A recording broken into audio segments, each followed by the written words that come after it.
तुरंत निकलत बा नेट पर तुरंत पुरान हो जात बा। फुलझड़ी यही में कोई गावे केतनो तू गंगा नहाइबू, अरे केतनो तू गंगा नहाइबू पत्थर पिया वाला पाइबू।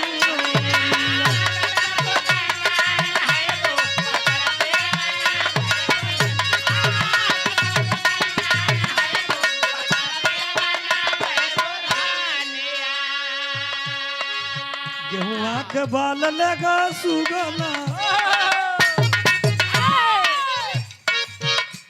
अरे गेहुआ के बाल लगा सुगना बलम पूरी बिना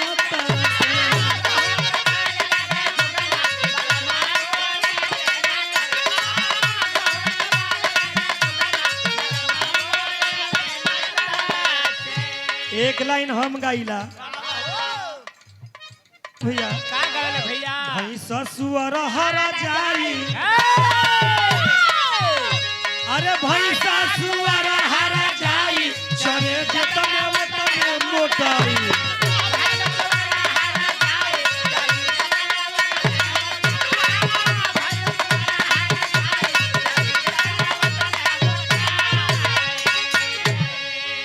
लेकिन विश्वकर्मा जग में निराला,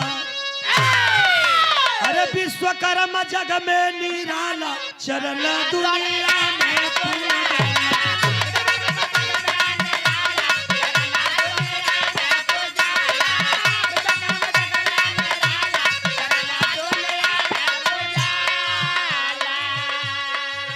बाबा विश्वकर्मा के अंग्रेजी माता के नाम से गर्भ से पैदाइश हुई, जन्म हो गई। बाबा विश्वकर्मा के ये 17 सितंबर का दिन जन्म भइल, जो उनकी आज 16 सितंबर के भी मनावल जाला यहाँ पूजा, और 17 सितंबर के भी मनावल जाला ये नई बाजार के धरती पर। तक के हर ले आवेला पियरिया, पियरिया लागल झालर ए लालना के हरा ले आवेला सिंधोरावा, सिंधोरावा भरल से नूर नैहर ले आवेला, नैहर ले आवेला पियरिया, पियरिया लागल झालर हो ए लालना ससुराल आवेला सिंधोरावा, सिंधोरावा भरल से नूर। जब बेटा जन्म लेवेला तो सोहर गवाला, आ बेटी जब जन्म ले ली तो सोहर काहे ना गवाला। ए भैया ओ भैया अगर बेटी का मान लो भरोस मामी के बा भरोसा टूट गई। भरोस मामी देखा नाल बादक अच्छा हुआ ई मामा लगी हो तो हक बनेला ना भगिना के। मान लो डिलीवरी बा अस्पताल में गई होके दूगो संगतिया होखो का हो फलाना, अरे मलकिन के तोहार देह छूटे के रहे का भइल, अरे बाप रे बाप लइका भई रही तो 4 पैक मार के सबे रही ले मूड बनौले रही क्या बात पूछना नहीं, अरे बेटा भइल बेटा लड़ा लो आ उहे पूछब अगर बेटी हो जा का हो, का हो मामा मामी के का भइल बा का कहीं लड़की हो गई सब गगरी पानी गिर जाएगी। लेकिन भैया लड़का लड़की में अंतर कुछ नहीं खे। पायलट लड़की है तो लड़का भी है, फौजी लड़की है तो लड़का भी है, डीएम एसपी अगर लड़का है तो लड़की भी है। लड़की लड़का से कभी कम नहीं, वाह तो दर्जा बराबर देना चाहिए। अभी हमारे बिहार में सर्वे चालू बा जमीन के, ओमे लड़किन का नाम देवे के बा वंशावली में, हाँ ये आदेश है सरकार के। हाँ हिस्सो देवे के बा। तो सोहर का भाव बदल गई, मचिया ही बैठे, अरे मचिया ही बैठे, ली है अंगीरी सी साखी सब पूछे ली हो। अरे मोरा सखिया, अरे मोरा सखिया, अरे कावना करे मासु घरा सुतावा पावे। मोरा सखिया कावना करे मासु घरा पुतावा पा।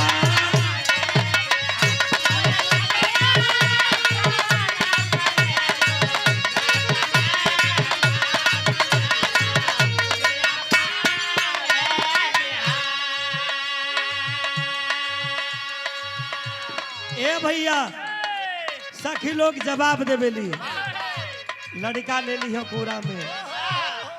अरे जरा घरे बेटा का पैदाइश हो जाई न हो, दुअरवा पर 4 गो ऊ चल जाइ हो, कवन एगो मर्द होला आवेलू हो। सखी जवाब दे ताड़ी, के जवाब देता? विश्वकर्मा जी के मतारी जी का जवाब दे ताड़ी। एगो ऊ होला से जौन ट्रेनवा में दुनुवर के बीच होला। वाह आ गइली। वाह दुनुवर के बीच होला। बाजी को नकलियो होला से लेके ही में डाल दिया से। वाह ई गोदरेज के बक्सा है। कोई ना हाथ जल्दी लगाई। मरद जे रहेला ओकर गमछा मान ला, कोई ये तरह लेला, वाह ये तरह लेला, लेकिन ऊ जौन होला सा अरे जिया रे ताली कैसे बजे सा? का रे तू आओ तू आ। हां चल आज मिले वाला है, नई बाजार में कुछ मिली। हां चल विजय बहादुर भैया घर चल। अब जाके दुआरे पे कहे, का हो केने बड़ा केने बानी जी मालिक, तनी निकली ना, तनी आई पता लागल ह कि राउर पतोहिया के बेटा भइल बा, देही देही खिला लेबे के, कुछ नेक बताई मिली न, उ गई ह आ वो में ना होई तो हम उ ना होई, हम ओरिजिनल है। हां रोल का है का वाह चेक गड़बड़ बुझा तो फिट ह आ लइका के मामा ओकर मौसी ऐसे ले ली ह त का जवाब दी ह।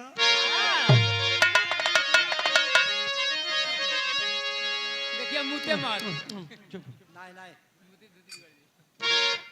अरे पहिले भूखिला, अरे पहिले भूखिला, एकादशिया दुआ दसी पालन मोरे लाला ला,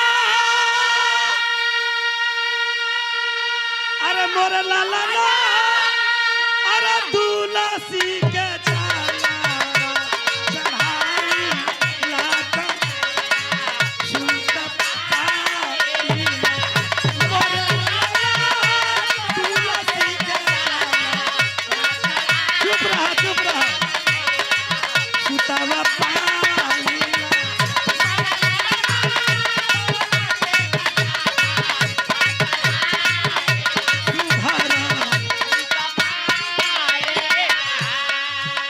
अध्यक्ष जी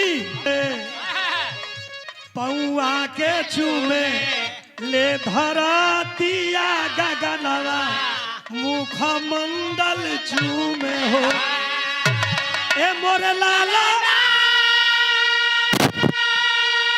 अरे मोरे लाला ना, अरे होठावा के चूमे ले तराइया सुत पाई।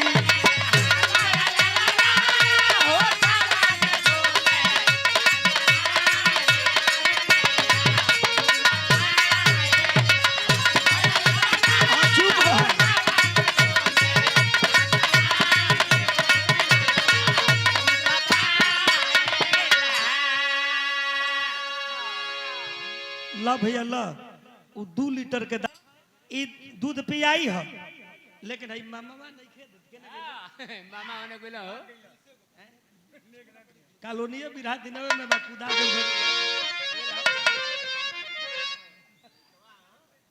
अरे बधाइया बाजे अरे बधाइया बाजे बधाइया बाजे अरे बसुआ गनैया बधाइया बसुआ गनैया बधाइया बाजे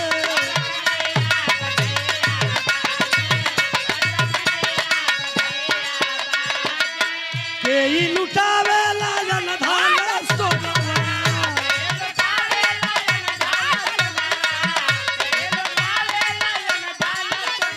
अरे के ई लुटावे धनु गैया रे बधाइया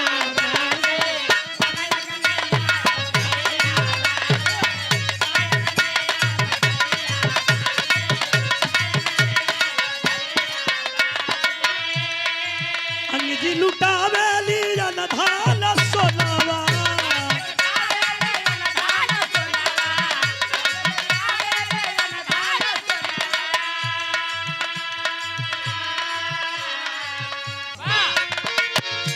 अरे राजा जी लुटावा धानु गैया हो अरे राजा जी लुटावा धानु गैया भैया बाजे, भैया बाजे।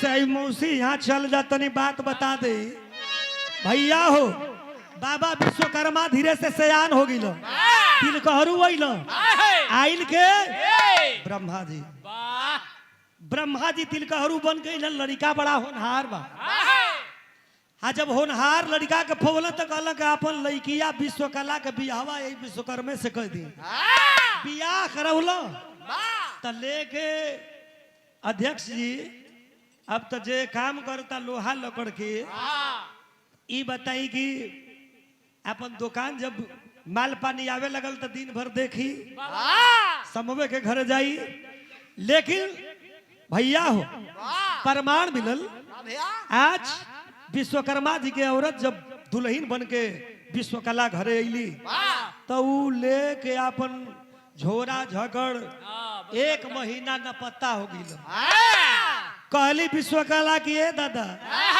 हम पूरी छाने नहीं खी आई आ पूरी छनला में हमारा कुछ बाओ ना बनली गटरी मोटरी लेके पार चल गईली नहीं हरे अइला विश्वकर्मा जी कल रे घरवा में मौगी हमार ये नहीं खी ई कहाँ गई तब तक विश्वकर्मा जी एगो बड़े से 6 फीट के पत्थर का मूर्ति लिया के और पत्थर का मूर्ति के तना सुंदर गढ़ के ठीक विश्वकर्मा के चेहरा के बना देलो नाक में नथुनी गोड़ में पायल कमर में करधनी हाथ में कंगन गार में सिकरी एकदम पहनाओ ना के मांग में सिंदूर चोखकी बिंदिया साट के मरखावा कादर लगाई आ छमछमवा पायल पहना के वो सरवे में खाड़ कर देलो आ जब खाड़ कर देलो तो ई खबर गई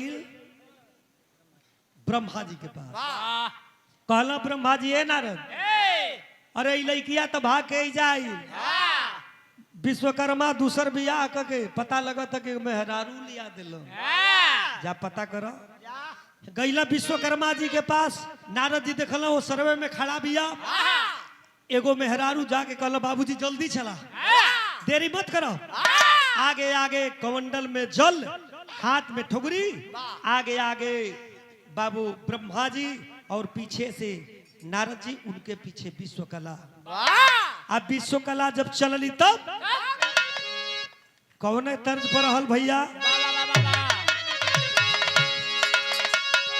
उहे गीत जौन गौले रहली विश्वकर्मा जग में निगो चरल दुनिया में पूजोला भागी के जाइल विश्वकला नहीं हरवा अब पत्थर के मूर्ति बाबा कैल दैया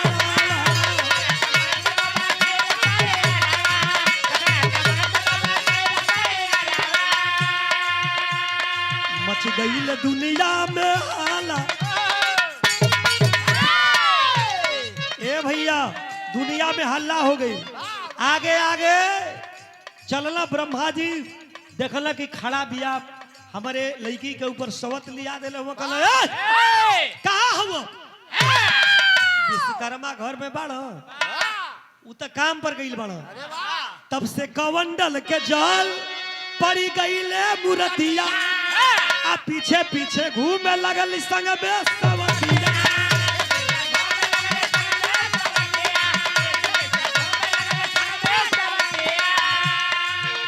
अरे मुसरे से दहिया कुचाला, मुसरे से दहिया कुचाला चरण दुनिया में पूजा, चरण दुनिया में पूजाला।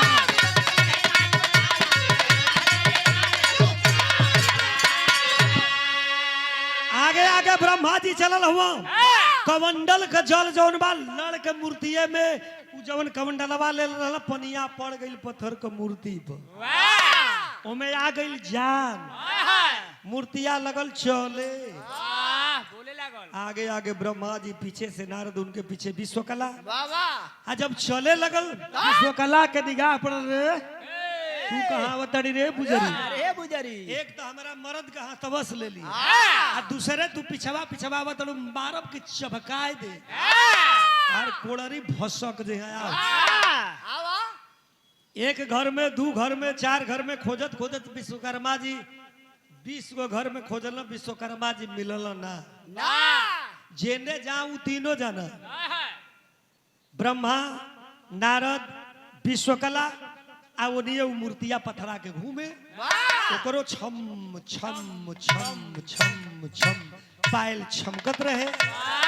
देखल भगवान कि अरे ई त गजब, ई पीछे पीछे ई खाड़ रहे घूमे लगल कर लाजो शर्म नहीं खे। लेकिन भगवान तो कुल जानत हो कि कमंडलवा के जल पड़ के में प्राण पड़ गई। गईली एगो घर में देखली कि 150-200 मूसर बना के 2-2-3-3 फीट के आ गांजल बा कोना में। कहली कि आओ आओ ना मनबी तो आओ ना मनबी तो तोके मनाइए देत बनी। एगो मूसर गप से उठौली आ कहली कि मनबी जैबी कि ना तू। अब बोलत हिया ऊ खाली चलत हिया। विश्वकला कहली ना मानी। विश्वकर्मा कला के आगर मूसर बना के मोटे मोटे रखले रहल। उठौली एगो मूसर आ बरियारे मरली एक के छोट सा जब मरली यही गर्दन पर गर्दनिया कट गई। दूसर का मूसर जब छाती पर मरली छतिया कट के गिर गई। कहली अरे तब वही चलत हिया। ई दू टुका कैली तबो चलत हिया। ठीन मारी का त एक मूसर दुई मूसर आ 3 मूसर मरली। अरे एक मूसर दुई मूसर 3 मूसर मरली आ पेटवा से सुंदर गोल।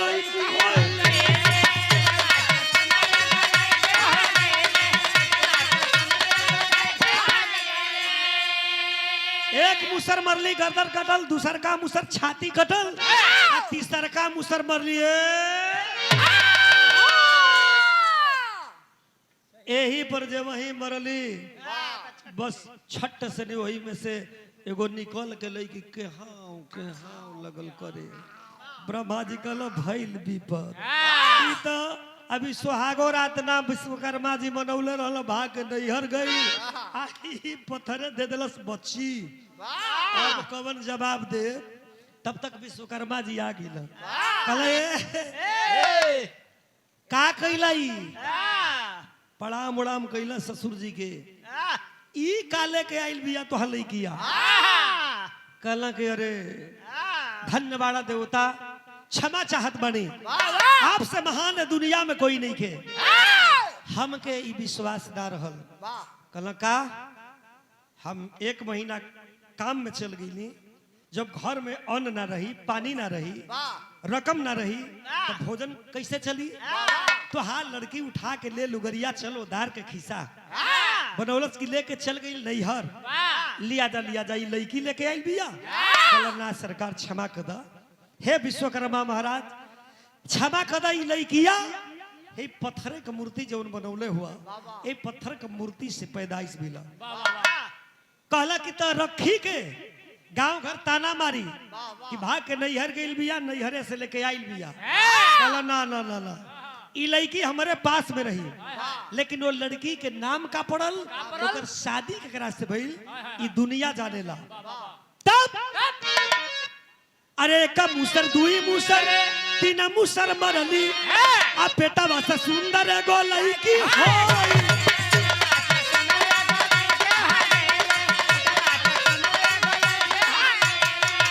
अरे रति नाम उनकर धराला, अरे रति नाम उनकर धराला, चरण दुनिया में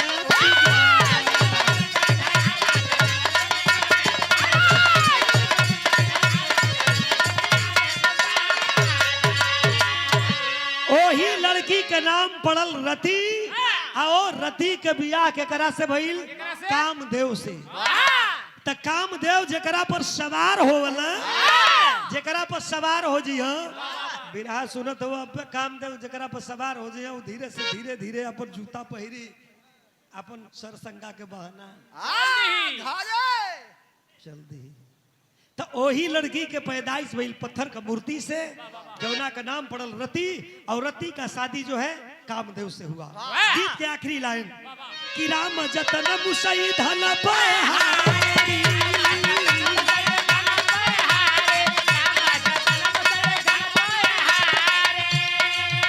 अरे मारकंड हीरा कभी सींचा फूलवारी।